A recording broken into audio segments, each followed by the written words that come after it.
What if the end of the muscle car era didn't arrive with a bang, but with silence? No headlines about horsepower wars. No shock numbers on brochures. No rebellion left to sell. In 1972, the rules changed forever. And standing right at the center of that moment was the Dodge Charger Rallye. Not the fastest, not the loudest, but one of the most honest reflections of what muscle cars had become. Keycap 2 when power was no longer the point. To understand the 1972 Charger Rallye, you have to understand what America lost.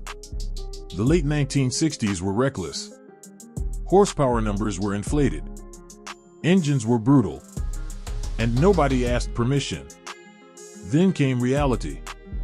By 1972, emissions laws tightened dramatically. Insurance companies crushed high-performance premiums.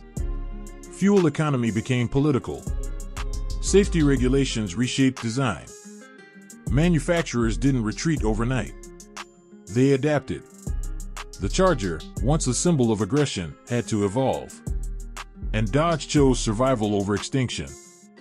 The Rallye wasn't designed to dominate drag strips. It was designed to keep the Charger name alive. Keycap 3 the Charger identity, before and after 1972.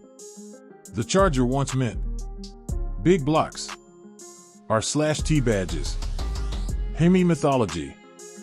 But by 1972, the Charger represented something else. It became a grand touring muscle car, a highway cruiser, a performance-styled machine built for real roads. The Rallye package wasn't about excess. It was about balance. Performance, style, comfort, and legality. All forced to coexist. Keycap 4 engineering under new rules. The most important thing about 1972 isn't what engines were offered.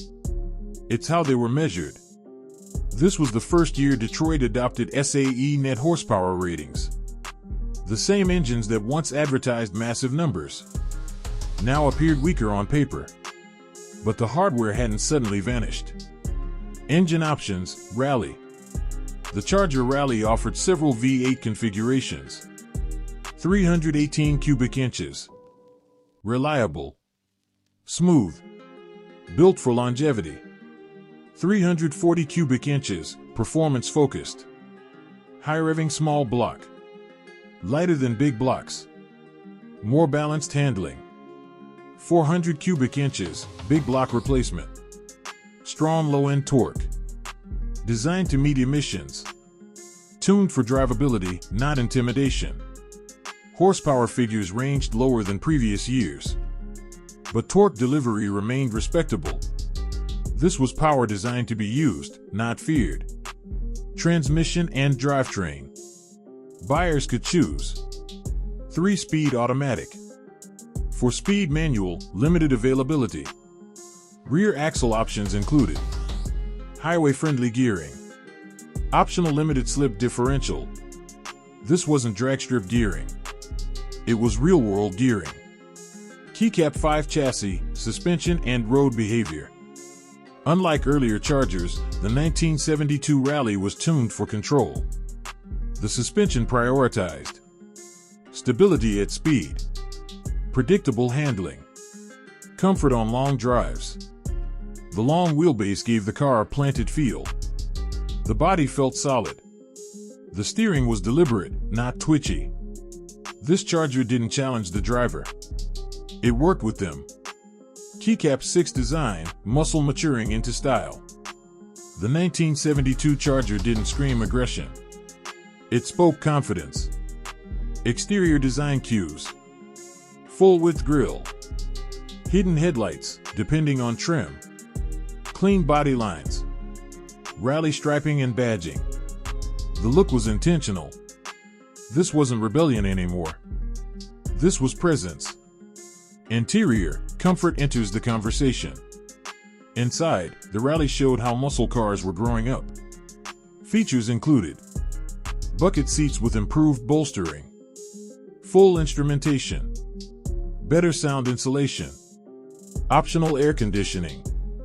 This Charger acknowledged reality.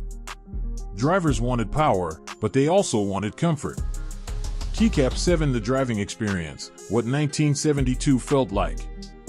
Driving a 1972 Charger Rallye feels fundamentally different from a 1969 R/T. The car doesn't lunge. It flows. Acceleration is smooth. Throttle response is predictable. The engine doesn't threaten, it cooperates. At highway speed, the car feels composed. Wind noise is controlled. The ride is stable. This Charger was made for distance. It wasn't chasing trophies. It was chasing relevance. Keycap 8. Emotional angle, why the Rallye matters. The 1972 Charger Rallye is important because it tells the truth. It doesn't pretend the muscle era never changed. It doesn't romanticize loss. It documents adaptation. This car represents the end of excess, the beginning of regulation. The moment Detroit realized power alone wasn't enough. Without cars like the Rallye, the Charger would have disappeared. Instead, it evolved. Keycap 9. Rarity, collectability, and modern value. The Rallye wasn't built to be rare. But time changed that. Many were driven daily. Many were modified. Many were lost. Survivors today, especially original, well-optioned examples, are increasingly respected. Current market values: $35,000 to $80,000 plus, depending on condition and engine. Collectors are starting to recognize this isn't a compromise car. It's a transition artifact. 10. What the 1972 Charger Rallye symbolizes. This Charger symbolizes maturity. It marks the moment when muscle cars stopped shouting.